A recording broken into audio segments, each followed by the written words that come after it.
Yo, yo, yo, it's your girl and boy CT. I'm Cindy Barnes. And I'm Travis Barnes. And we are the founders of the Overcomers Podcast. The Overcomers Podcast is designed to help you overcome adversity and live your dreams. Every week we will be sharing stories of people who found their strength in their struggle. The Overcomers Podcast is sponsored by Journey 333, and that's a lot of threes, so let me tell you what it is. It's fitness, coaching, and nutrition. It is a place where we help you to look better, live better, and feel better, and it is mind, body, spirit. Today, we're going to help you get your mind right with our special guest. Hello, Overcomer Nation. I am Cindy Barnes. And I'm Travis Barnes. And we are the founders of the Overcomers Podcast. Super excited to talk to you guys today. We have an industry icon in the house. That's right.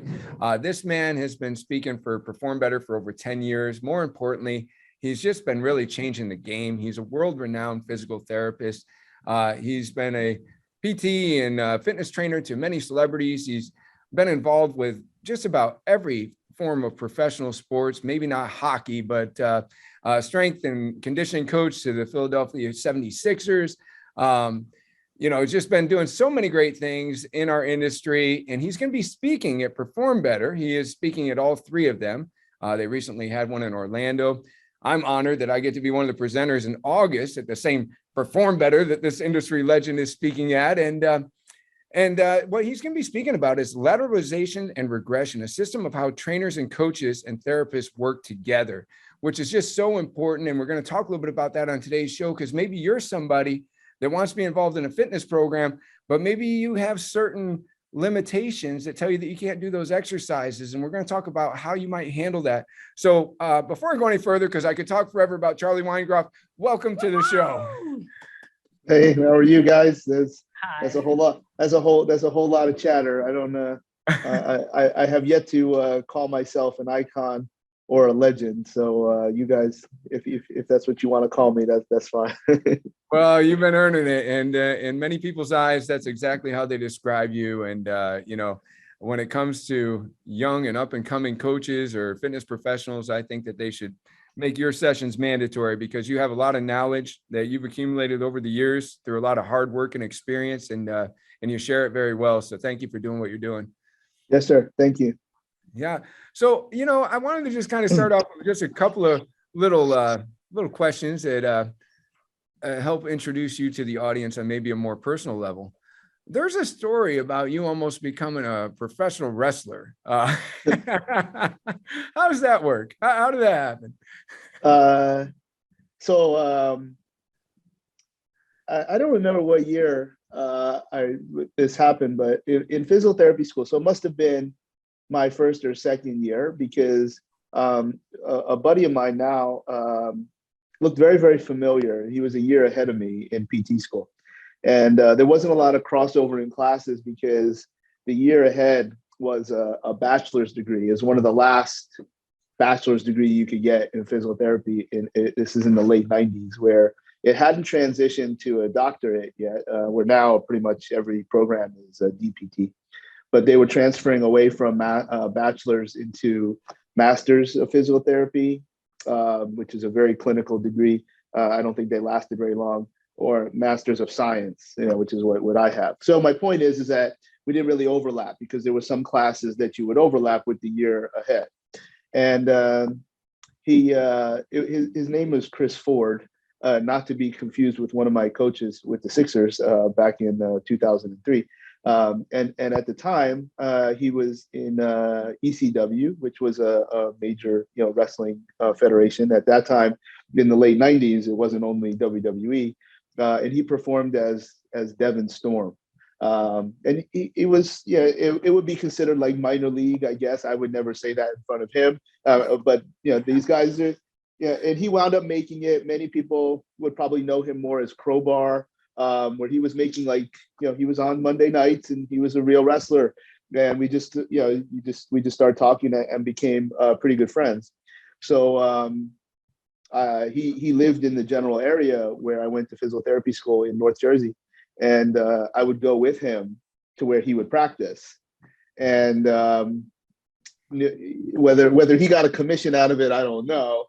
But when I was in my third year of physical therapy school, he was 1 year out, and the whoever owned the school had the paperwork in front of me. It was $5,000, and at that time, I'm like, yeah, are people my height? They do it. And at that time, there was a lot of really short dudes, like, and I'm even shorter than me. I'm only 5'4.5". And now, like, they're breaking in, and like, so he was trying to work me over, the owner of the wrestling school.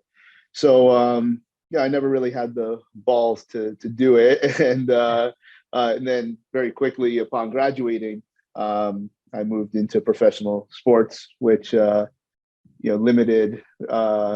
functionally limited how I viewed other opportunities. But yeah, I was pretty close, and that's looking back, it's a significant regret.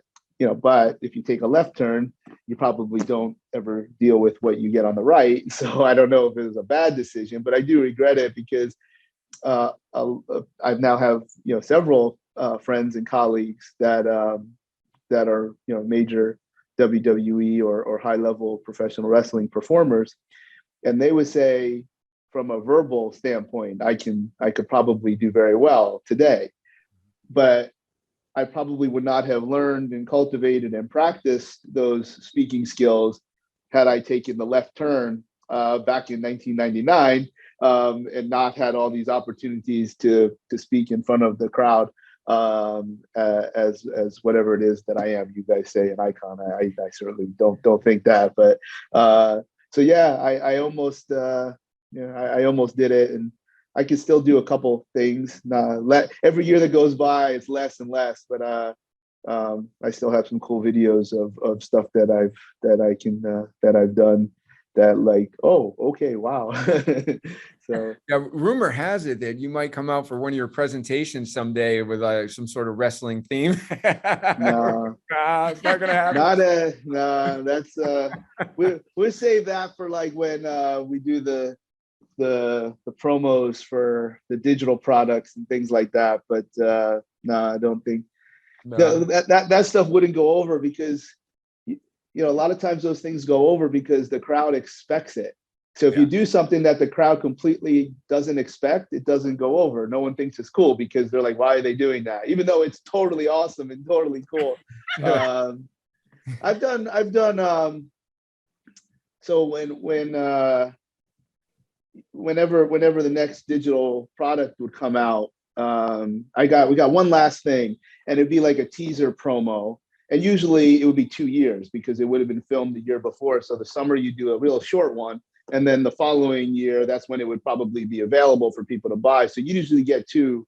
They would be very professional wrestling-ish, because for 2 and 3 of T equals R 2 and T equals R 3, I actually had a WWE film crew film it and edit it. It was like, they're kind of like independent, and so that makes a little bit more sense, but not a full blown. Because you know what, believe it or not, Travis, people have tried it, and it's so corny, it's so stupid, it's so dumb when they did it. Like somebody, it doesn't matter who, they run in through the middle and they're throwing. It's stupid. It's very dumb. Yeah, it doesn't work. Huh? So that was an interesting presenter tip. That it was actually better to kind of go along with what people are expecting than to totally catch them off guard for the best reception type of thing. Yeah, and even at something like Perform Better, and there's a number of reasons for why this is, but it's kind of hard to be funny too, because like, you go to see a comedian, you're going to see somebody who's going to try to make you laugh, so you're not guarded to laugh. But when you're in a Perform Better, where now your primary focus is not there to laugh, you're there supposedly to learn. I'm not sure that's always the case with everybody, but more importantly, you have probably a group of people that are highly not confident. So now you're hilarious, and they're not laughing. So there's a lot more to public speaking than just having a big booming voice. So when you can make people laugh, you're getting through a very thick crowd usually at these types of conferences. I've always said, and this is with all respect due, I have a great appreciation for Tom, but I've always told people that going to see Tom Plummer is a bit like going to see Andrew Dice Clay. So don't don't think for one second that his act is well received by everybody all the time. So, Yeah, right. Yeah. So, You know, I have a question, for somebody to get to where you're at, it's a bit like putting in those 10,000 hours, you've earned yourself this expertise, and, you've opened up your mind to just all sorts of different realms of thinking that only come from a lot of education and experience. There had to be a passion born in you. The book by Malcolm Gladwell, Outliers, it doesn't necessarily cover the fact that for somebody to get there, not only did they have to maybe be born and get in at a certain time in order to evolve to this expertise, but they had to have that passion. What was it that first inspired you to do what you do today, or where did that passion first begin? I'd be lying, Travis, if this is the first time that someone has had a question or a dialogue of that type of incarnation. But because ultimately, I don't. There is no identifiable, defining, thing that happened. It's easy to cop out to be like, well, that's just how I was brought up. Like this is. I do think there's something to when you grow up in the Northeast. You're usually 1 degree away from someone who lost everything. Because when you grow up in the Northeast, you're usually from some degree of ethnic family, some type of European nationality, where somebody either lived through the war or the Depression, just based on my age. So there's a way of thinking of like if you have or the potential to lose everything, in those two unique situations, it crafts a mindset. But I don't know, what it is that makes me think the way I think. But I don't think I'm tied for the first in the world. I'm tied for the most in the world of not wanting to lose. I'm sure there's other people. I just don't. It's now maybe when it came to sport, I didn't suck, but I wasn't always the best. And in order to bridge that gap, I just had to try harder. And the ways that I was able to try harder, which is very, very physical and just to be very, very intense. And I'm sure that translates to a lot of the things that I do. But I don't know. I don't in terms of like an event, when you bring up Outliers, I don't love bringing it up because I don't like comparing myself to some of these, maybe if not the greatest humans, some of these most majestic stories of the people that Gladwell writes about in that book. But I have a total outlier story where no one can reproduce it. And I didn't try to do it. It just happened, just like the way some of those people, like what is it? If Bill Gates was picked up on time at 4:30 p.m., he never would have been Bill Gates. Something would have happened where he would not have become who he did. So, I have a cascade of comedies that lead me to, having whatever opportunity, which then turned into an explosion, very similar to how a lot of the people in Outliers were written. But I don't like being compared to them because I don't think what I do is all that important compared to somebody like Bill Gates. But I don't know what it is, but it is real. Like I do not ever want to lose. I want to be able to provide for anyone around me. And if I don't, then I get very upset. So that's, I don't know what that I don't know. I can't say that I even tried for this to cultivate that type of value or that type of behavior. Maybe perhaps the champion inside you that has that competitive spirit and the athlete inside you, led you to really, I mean, what you do from the education you provide and the life that you live and the career is that you help to other people to, really become who you are, right? An overcomer, somebody that can compete in the things that they want to compete in, so that's awesome. That's awesome. Yeah. Let me ask you, you mentioned the adversity of the Northeast, which, here we are on the Pennsylvania-New York border today. But the adversities, how has adversity shaped your life? Has there been like any set way that, you've had to overcome something that has, helped to shape your life? Well, first off, Pennsylvania, New York is not the Northeast. That's the Midwest. So it's The tri-state area. What? unless even if you're in the Poconos, that's not Northeast anymore. So it's We got to go where Cindy's from. Cindy's from New Hampshire. We got to go there. Yeah. no, that's New England. Anyway, all right.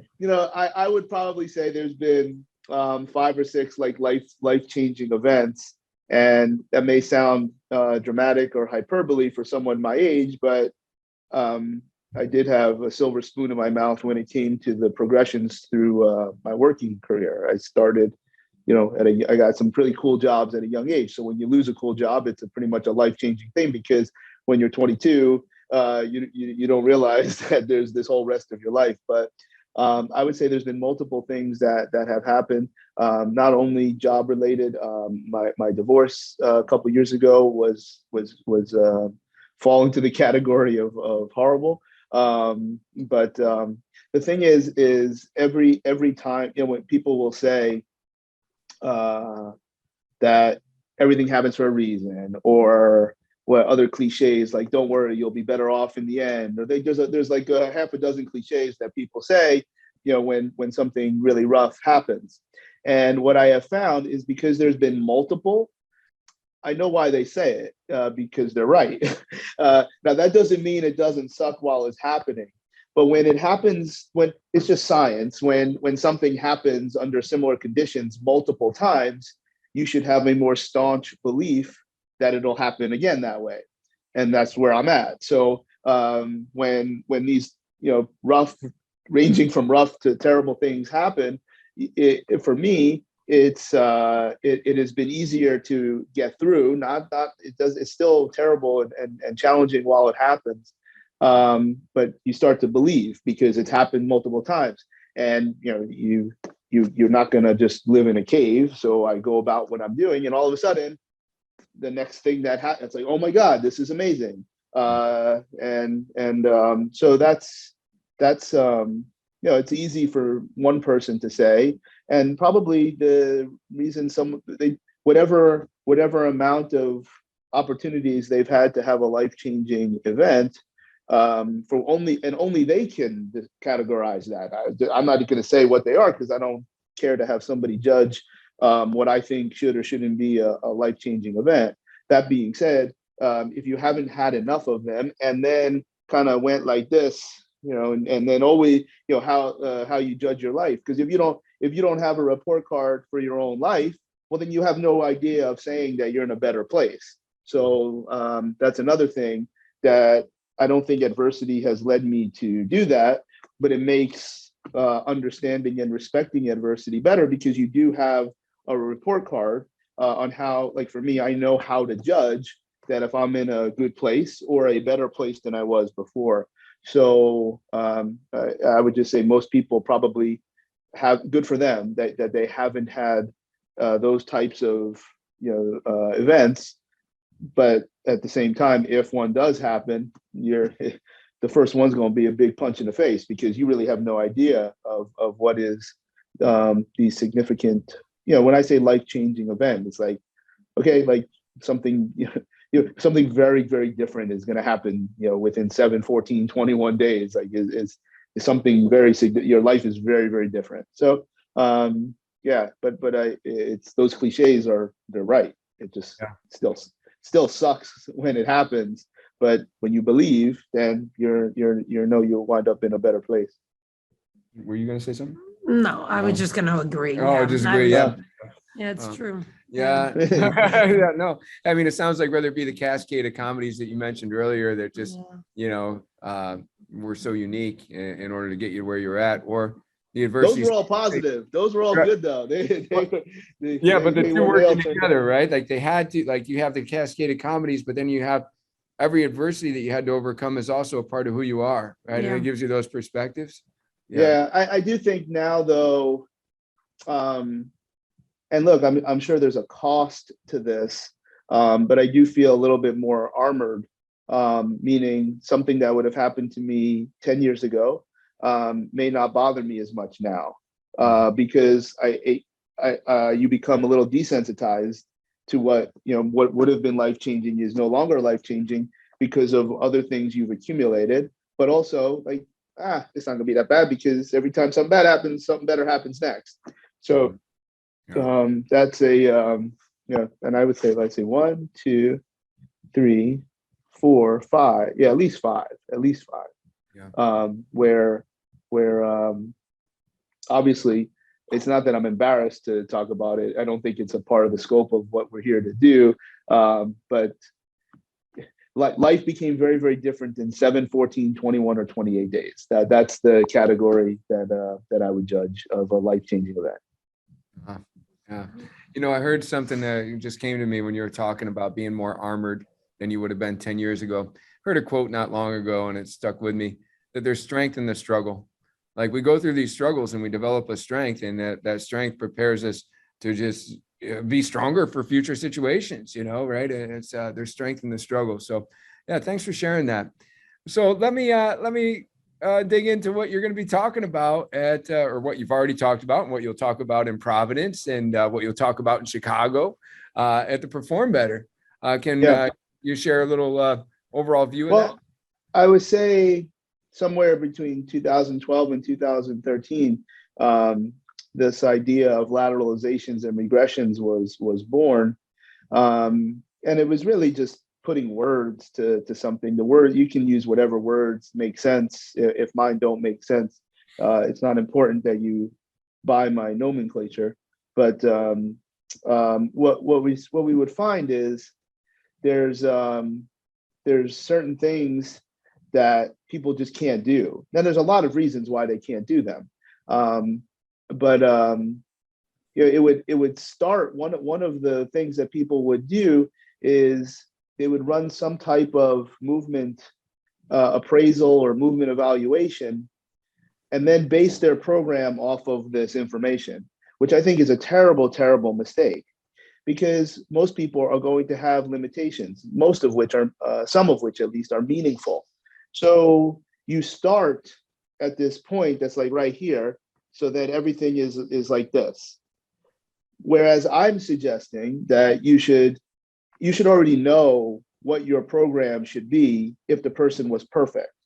So well, how do I know that? Well, because you're a coach. Like if somebody describes to you how many days a week they want to train and what their goals are, and then knowing what equipment is available, which you probably know because they're coming to you for your expertise, that's all you need. And then from there, you literally put it on paper and then do your evaluations. So lateralizations and regressions was really this concept that was tied to start it to finish. So like, what do you want this thing to look like when everything is perfect? Because if you do your evaluation first, and then you get this very, very remedial program because you're focusing on this valuable information. Whereas if you started with the perfect program and then evaluated after that, you would get like way closer to your ideal. This is what, it's like, man, I probably would have done that way. Instead, I just focused on these things because that's what the evaluation was telling us. And I'm like, yeah, that's wrong. That's a mistake. You're missing significant opportunities to challenge the person and help them meet their goals. So for instance, there might, you wouldn't even think of doing something with somebody because you were focused on their painful knee or their, stiff ankle. So now, if you write down everything that you want to do in your program, when would a painful knee or a stiff ankle matter? Well, would it matter for doing a pull-up? Probably not. I mean, if their knee is raging and they can't even hold on to the bar, it's one thing. But that's not, that person typically isn't engaging in commercial fitness. But if somebody has shoulder pain when they lift their arm overhead, well, what do they also have pain when they bench press? Sometimes the answer is no. So the task of starting to create meaning to the movement evaluation is why are you doing all of these different exercises from a physiological standpoint? So I've mentioned a couple things. I mentioned the pull-up. So I'm working on like every series of words you could possibly come up with. Upper body vertical pull, upper body strength, lats, hanging grip. You can be as like however your mind works, because when you look at a pull-up, you should be able to say, oh, that person's trying to achieve this. And then when you look at all those words, you have to suggest that that may not be the only exercise on earth that can do those things. So for instance, we could argue on the value of a pull-up versus a lat pull-down, but by definition, they are both vertical pulling exercises. They are both, now, what if you don't have one? But that's not, the whole idea is to then start to appreciate, did your movement evaluation tell you that that individual has the joints that can get into the right positions to absorb adaptive stress for that exercise, for that one, no, they don't have that one, because our evaluation told us painful knee and stiff ankle. Well, what am I going to do instead of squat? Why are you squatting? Lower body strength, knee dominant strength, quad strength, tendon stiffness, et cetera, et cetera. Okay, well, what other exercises? Well, you may not be able to check every box like we did with the lat pull down and the pull up, but sometimes when you keep a vertical tibia, when you do an RDL, you're still working on lower body strength, but your knee doesn't hurt anymore. Good news, you also keep a vertical tibia, you don't need any ankle dorsiflexion, to do that. So you would, in those cases, you would lateralize. And I use the word lateralize because it's equal, like you're just moving lateral. Because when there should now be it would actually be an argument where there is no winner, a debate, there's a winner and a loser, an argument, there's not. Which is better for strength for general population, an RDL or a goblet squat? Like, I don't know that there's any answer. Well, what about like people going to start to put conditions to no, there's no conditions. Which one's better? There is no answer to that. They're the same, especially in general population. Now, if you're an athlete, that's a different story. Very few people that, especially in the Perform Better audience, you deal with athletes. Like you might think you do, but you don't. Like an athlete is somebody that their life or their finances depends on their physical activity. That's not what people are doing. You can train athletically, you can train like an athlete, but at the end of the day, the exercises don't matter. They're just individual vehicles to achieve something that happens inside your body. So now you're somebody that has a painful ankle, a painful knee and a stiff ankle, whenever it says squat in the program, they lateralize to the RDL. And there's dozens and dozens of other options. The regression is whatever the therapist might do for the knee or the ankle. So now you have people working together because, well, what difference does it make if nothing matters? Well, I don't know. Why did you pick the squat in the first place? You're allowed to choose. Like you're allowed to be unique or special, or you might have a very strong opinion that doing a goblet squat is better than RDL. I don't care. Like I'm trying to help you do what you want to do. So when you write up your program, it has to be what you believe. And that was another concept to try to get people to get coaches, therapists to appreciate, like, what do you believe in? Because I found myself saying, like, you don't believe in anything. You're just repeating what somebody else said. I don't care if you don't believe what I believe. You're just doing what I say. That's not what this is. So like believe in something. If you believe that the squat is the best thing, you should believe that in a few weeks of competent therapy, or maybe surgery, who knows, of trying to correct the knee pain or doing ever to modulate the knee pain, and then do something at the ankle, and to think that a trainer is always going to be the best option to mobilize a stiff ankle is ludicrous. Therapists that can get their hands on it and put needles in calves and mobilize segments, that it happens faster. So if you put this quality regression, for the knee and the ankle, and you put that together with the lateralization of the RDL, they get married and have a baby, and you have your squat, which is what you wanted in the first place. So it's really a number of different concepts, but the whole idea of how to have therapists, coaches, and trainers work together is that you have to do this really keen movement evaluation But we have to know and respect that the exercises that you choose for your plan A may not always be the exercises that they're going to do. So how close can you get to what you believe in? And then if you're keen in identifying why they can't do it, then you do these other things that typically don't achieve a fitness goal. They get you closer to the vehicle that gets you the fitness goal, but you do these other things that might feel a little bit more rehab, more mobility or motor skill. But you cannot achieve cardiovascular health from doing mobility drills. That's not why God invented mobility drills. They're very, very important, but there's certain things that they cannot do. Now, if you have elite mobility, probably the best way, or one of the best ways to keep it, is to do strength and fitness work using all of the mobility. So you don't have to do individual mobility drills, or if you want to do them, you can get even better. So that's the gist of the talk that we'll do in Chicago in July and in Providence in August, of understanding lateralizations and the different examples of what they are, and regressions, which you may just toss that off to a therapist, which is probably a very good business strategy for a lot of gyms. Because if you find a therapist that believes what you believe, you rent them some space. So now they're going to do the things that they're good at. And it was also back then coming off of some of the things that I thought I made a mistake or was not accurate in what I was portraying from the first digital product. We found that a lot of, I gave trainers permission to be bad physical therapists, and that wasn't what we were trying to do in any way.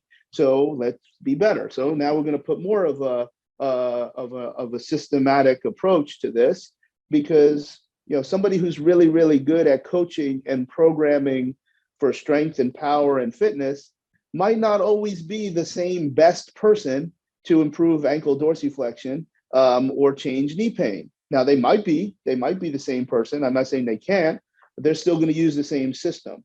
But usually they're not the same. And the person that's really, really good at mobilizing ankles may not even understand why you would want to put a bar on somebody's back. That's also not acceptable. But if you bring them together because they both want the same things and they both might happen to be financially vested in the process, it can be a lot of good things can come out of this idea of lateralizations and regressions. That is really awesome. Because I think a lot of times, even in our quest for all the education that we can get, it's the movement screen is first, and then the program can often wind up very limited. But I like the idea of starting with your perfect program, which we do a lot of group training where we're at, and we try to customize the group training as much as possible to where our coaches are always armed with like a lot of options. As you described, somebody's having pain, so then they switch to an RDL.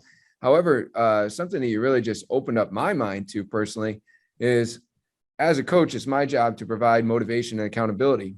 What accountability am I giving to the person that I consistently have to give a different option to, such as an RDL instead of that squat, to get with the physical therapist so that we can eventually train that squat that we wanted to train to begin with, right? So that's a beautiful example of how the partnership should work to get somebody. There's a built-in message as well, that when you do work with a complementary provider, we would prefer that the physiotherapist or the chiropractor has a sense of fitness, but everybody should be on the same page in terms of their beliefs and their values. So it's not, we'd like you to go see a physical therapist and come back, because now that if you create a culture where they just go to wherever's convenient or whatever's in network or whatever, all of a sudden you lost a client because they went to some idiot physical therapist who thinks squats are bad for your knees. And that is an enormous component to this as to why it's important to at least be talking about these types of collaborative measures. Anytime you put a system to it, it's got some teeth to it, at least some, maybe little baby molars, but they're not, because like every time I send somebody to the doctor, they tell them they should why are you sending them to that doctor? What do you mean? Why do you not make them go to, like, they come to you for expertise, they're going to do the exercises you say, why all of a sudden do they get to pick whatever they want to do to this other process that is totally tied to what you're doing. I mean, it's very easy to talk about business. If you guys are business owners, well, then it has a little bit more resonance. A lot of people obviously aren't business owners. They're just rank and file, whatever they make an hour at Equinox. So now they get in trouble if this happens. Don't refer anybody out, because now look, now you're out all this money and we're out all this money, regardless of what's best for the client. That has nothing to do with it. So the message has to be very powerful for everybody. Yeah. No, that's really good. I was going to say, we in the past years ago, we've had clients come in and they're like, so yeah, I saw my physical therapist and they said, I can never squat again. I'm like, never? I'm like, never? Yeah. Like, how do you go to the bathroom? How do you sit on the couch? Like, what do you mean you never can squat again? You squat all the time. It becomes this incredibly challenging conversation, because you now basically have to tell them they were wrong. That sucks. Right. You have to tell them that whatever they invested in that process, time and money and energy, was misplaced. That sucks. Good luck getting over those two hurdles. Oh, and by the way, you need to invest this much time and money and energy into this third process. So it's like DOA. That's why and some of the strategies to utilize is you pay for it. So again, I don't care if you're 22 years old working at Equinox or a very successful business owner. How do you get someone to do what you want them to do? Well, one way is that you pay for it. You're allowed to do that. Like, that's not against the law. Like, you're going to be like, no, you're going to go, oh, I'm not going there. They cost way too much. They don't take my insurance. I'm paying for it. Like, oh, and maybe, and then, oh, and by the way, your appointment is at 3:00, our 3:00. We're going together. I'm going with you. Wow. And then you can tell in my voice, it gets a little snippy, because, whether it's a Perform Better event or all of the people love talking about culture, and they, just your thing, overcoming adversity or whatever, blah, blah, blah. Oh, but you won't go with your client to the office. You won't pay for them. Only when things get really, really hard, that, when it's actually doable, we can talk about rah-rah. But when it becomes really, really challenging, or you actually have to invest in a way that you didn't know you were supposed to invest, we don't really talk about the commitments and all that nonsense. I love it. You're speaking our language, because, well, for us, we've had people that wanted to get stronger for their upcoming knee surgery, but we've always wanted to go to their last of their physical therapy appointments so that we could see what the physical therapist wants them to continue to do. Because, many people don't do their homework. So we want to help them to do it while they're here in the gym, but we won't know unless we go to the appointment what exactly it should look like, So I agree. I agree that we gotta really not, we gotta have it be more than words. We gotta have actions right behind what we say. Yeah, definitely. Really cool. So there was a presentation that you did. It was during the pandemic, and you were just talking about your changing viewpoints. Like, you're like, I took some coaches and I made them really bad physical therapists. So now we wanted to kind of redirect what we were saying. What was it called? It was over 10 years of on tour, and the way that you had changed your thoughts on some things. Are there other areas where you've kind of rethought and wanted to kind of redirect what you're presenting to the industry? I think I'm sure there's clinical things, and I wonder how important those 10 things were, because I can't really remember them. But I think that the two things that come to mind is what you're saying, and that would be clinical. And it's a little bit aggrandizing, because it assumes or intimates that I have all this power but at the end of the day, I think that happened. I think there was, I have one of my mentors. His name is Pavel Tsatsouline, and one day we're having coffee in Santa Monica, and he's like, I got to make sure I do his voice right. It's like, well, Charlie, you ain't great cook. And look, you are very clear. Your journey through strength is unparalleled, because I didn't suck at powerlifting, back in the day. He's like, but you guys made physical therapy cool.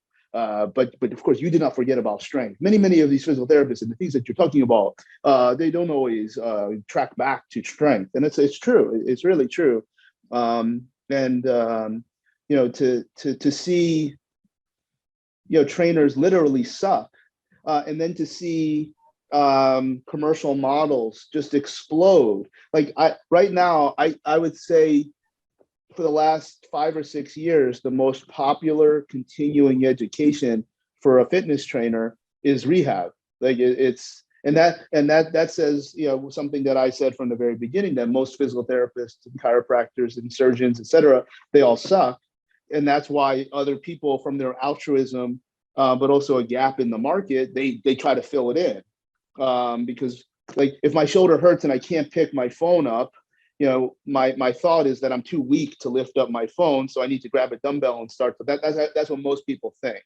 Like if my knee hurts, I got to get into a knee extension because I can't commit force. But it's not because my muscle won't do it. It's because something is generating this threatening response. So a lot of the messages that I've had since then have been somewhat in an attempt to marginalize what I originally think I said, even though I know I never showed anybody how to do manual therapy. I never showed anybody how to diagnose, and I never showed anybody what to do in the presence of pain. In Canada, I did a seminar that did do some of those things, and I made a mistake because the descriptions of different professionals in Canada is different than America. And I'm like, dude, you're not a healthcare professional. You're a trainer, but you call yourself something different. I was really upset. So I'll just never do it again. But the other thing is more about me, where early on in my career, I probably presented more like a professional wrestler, where you're trying to create this emotion. And I thought that I had this responsibility to correct all of these wrongs that I thought I did, or that I thought others were doing. And I no longer feel that responsibility. I don't, it's like, all right, man, whatever, do what you do. My communication, whether it's like in a thing like this or up on stage, I know is different because I've worked at it, and it's much more. Here's the thing. I used to say, I'll always show you. I'll explain to you why I do what I do. I'll explain to you what I don't do, and I'll explain to you why your hero is full of shit. I no longer say the third part. I only say, here's why I do what I do, and here's why I don't do what I don't do. You'll have to ask so and so why they do that. Obviously, I disagree, because I think what I do is the best. And now now you're going to listen, because now you're ready to go, because who are you to say you're the best? Why would anybody do what they do if you don't think it's the best? So you're telling me you're consciously doing something that you think is second best? Like, why, if I didn't think what I was doing was the best, why would I be doing it?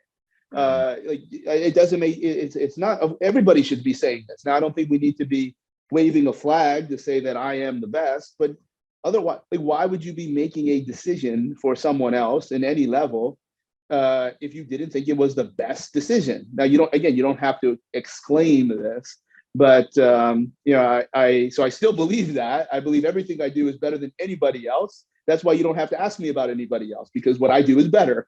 If it wasn't, I would be doing what they did, and then I would say the same thing. So,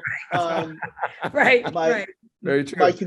A zebra doesn't change its stripes, so I still believe everything that I believe, but I know I communicate in a much different way, which does not, because I made those mistakes and it was wrong. I was wrong.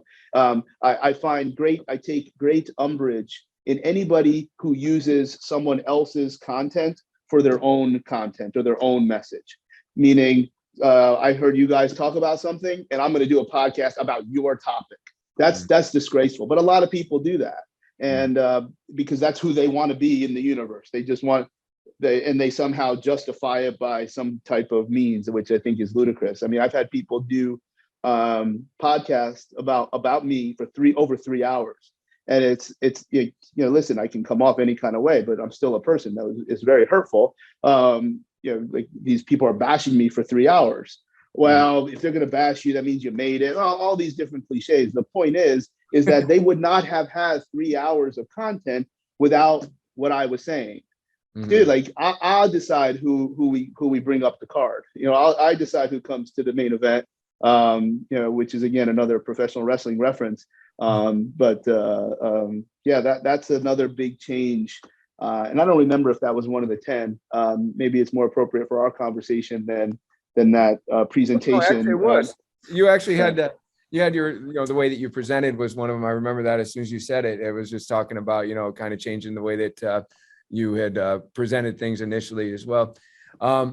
Let me ask you, I feel like I'd be remiss if and this is my final question. You've been very generous with your time. I appreciate that. You talked a lot about the perfect program, and you talked about starting with a perfect program.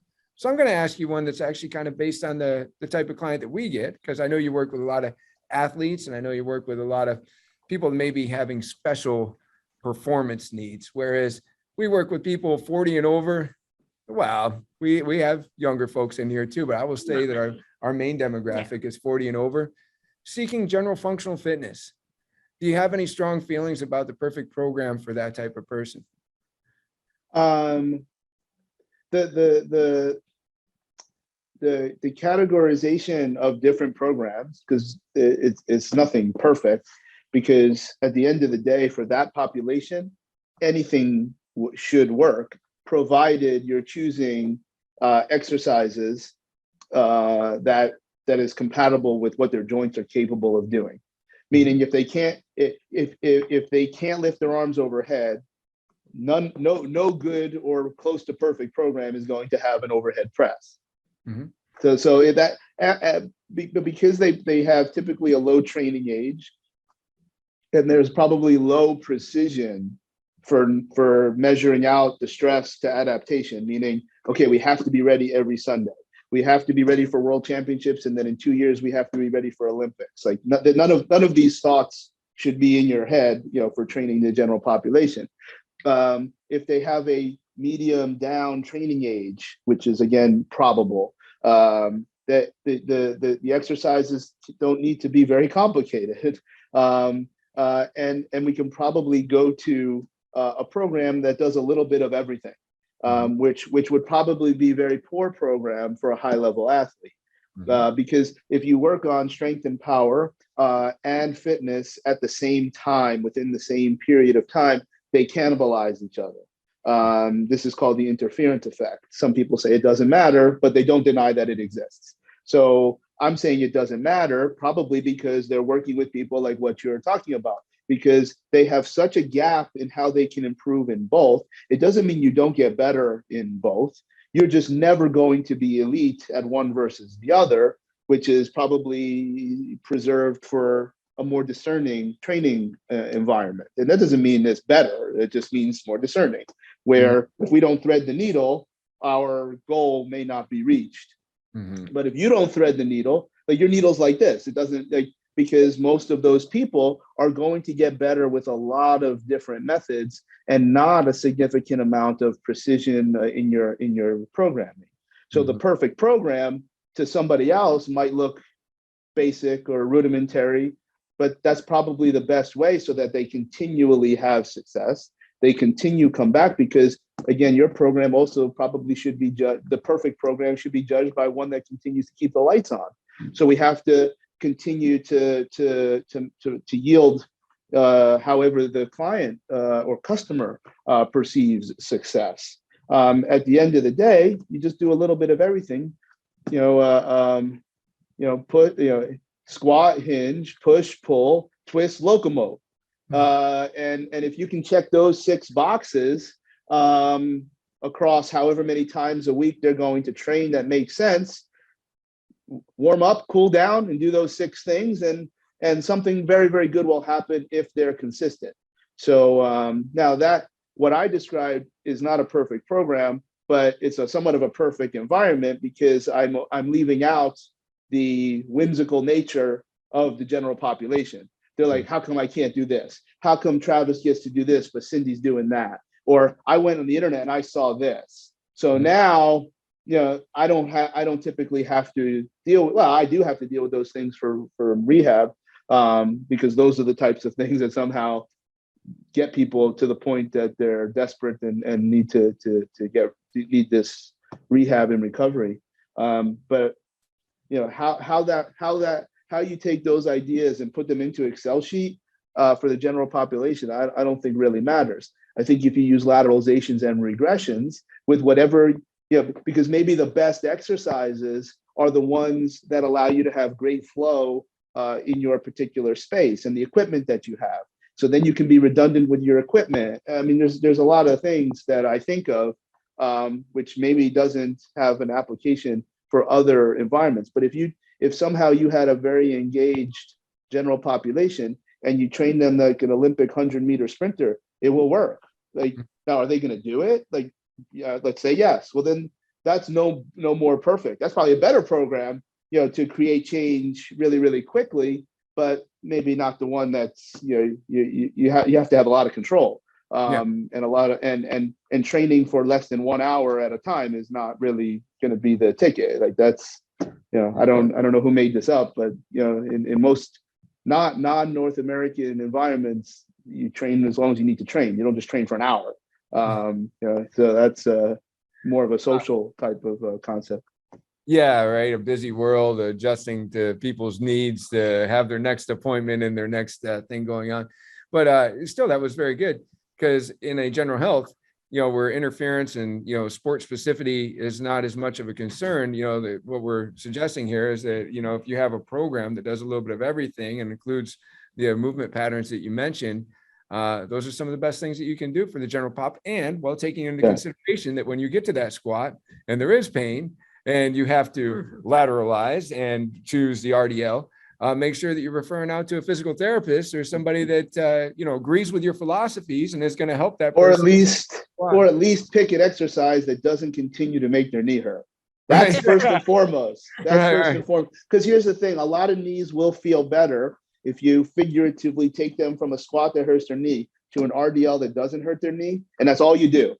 A lot of knees will actually get better. They without any medical intervention. Now, I don't know how many, and I'm not saying that the one that you try it with will be the one that it works.